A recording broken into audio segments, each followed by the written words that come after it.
এমন খিচুড়ি রান্না আব্বা আব্বা ডাকবো আমারে। আচ্ছা তুমি রান্ধো, আমি একটু ঘর থেকে আইতাছি। মানুষে আসে আমারে দেখলে পুরুষ থেকে মহিলা হয়ে গেছি, তারপর যদি তোমার বাপের মন পাইতাম, শ্বশুরের মনটা পাইলামই না। কি কো এসব বাজে বাজে কথা? তুমি আবার পুরুষ থেকে মাইরা হইলা কবে? যেদিন থেকে ঘর যাবে হয়েছি ওই দিন থেকে কি করি না, ঘর বাড়ি ঝাড়ু দেয়, উঠান ঝাড়ু দেয়, থালা বাসন ধুই, হ্যাঁ তোমার তরকারি কেটে দেই। এমন একটা অলরাউন্ডার মাইয়া জামাই পাইছে, তারপরে হার মনটা গলে না। আর আমাদের মনে হয় কি জানো যে চিল্লিয়া কান্দি, তোমার মায়া পেরে সবকিছু সহ্য করতেছি। আচ্ছা শোনো, আব্বারে কইছি তুমি অনেক ভালো খিচুড়ি রাঁধতে পারো।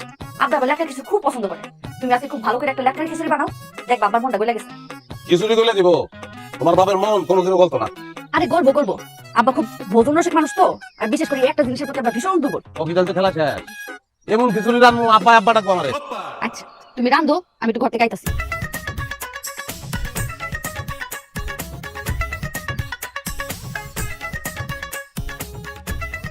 আরে জীবন রে, জীবনে খিচুড়ি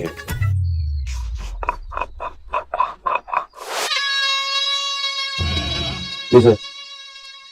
খিচুড়ি রান্তাছস? হ্যাঁ মিশা, কি সমস্যা? পিঠের গুঁড়া মিশাবি খিচুড়ি লাগে। কে পিঠের গুঁড়া খেলে কেমন সমস্যা? কালারটা সুন্দর মিশাইতে দিতেছি, মিশা মজা হইব।